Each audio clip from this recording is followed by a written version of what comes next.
Bienvenue à ce premier module, nous allons voir ce qu'est juridiquement un contrat de travail en Algérie. C'est extrêmement important pour sécuriser les décisions RH, car beaucoup de contentieux naissent justement de cette méconnaissance. Commençons par comprendre le cadre juridique du contrat de travail en Algérie. Le contrat ne peut jamais être analysé isolément. Il s'inscrit dans un système structuré où la loi 90/11 est notre texte central.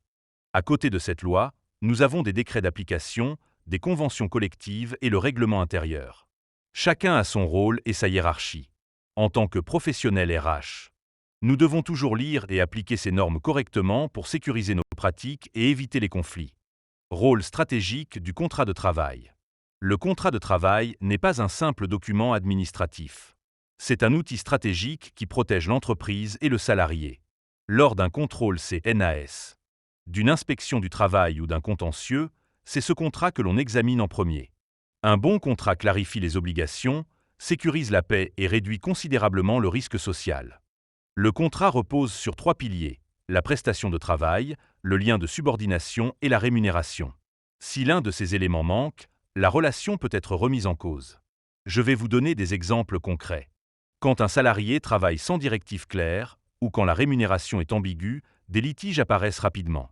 C'est pourquoi nous insistons toujours sur l'écrit et la précision des clauses. Typologie des contrats de travail. Il existe différents types de contrats. Le CDI est la norme, le CDD est l'exception, réservé à des cas précis comme le remplacement d'un salarié ou un surcroît temporaire d'activité. Il y a aussi les contrats à temps partiel, saisonniers ou de mission.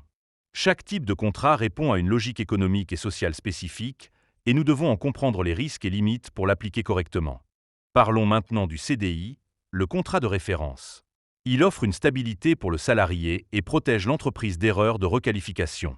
Pour nous, RH, cela implique de réfléchir à la mobilité interne, à la gestion des carrières et à la rupture éventuelle du contrat. Une rupture mal préparée peut coûter très cher. C'est pour cela que chaque CDI doit être pensé, documenté et suivi avec rigueur. Le CDD, conditions de validité. Le CDD est très encadré. Il doit avoir un motif réel et précis. La durée doit être déterminée et justifiée. Tout manquement expose l'entreprise à une requalification en CDI. Sur le terrain, les motifs imprécis ou l'usage abusif des CDD sont une source fréquente de contentieux. Documenter chaque CDD pour être sûr de sa validité. Parmi les erreurs les plus fréquentes, l'usage répété de CDD pour des missions permanentes, l'absence de justification claire ou encore le non-respect de la durée. Ces pratiques peuvent être très coûteuses en cas de litige. Le rôle en RH est de prévenir ces risques et d'assurer que chaque CDD soit conforme et traçable. Pour conclure, l'essentiel à retenir est que le contrat de travail obéit à des règles juridiques précises. Les connaître permet d'éviter les requalifications et de sécuriser l'ensemble des pratiques RH.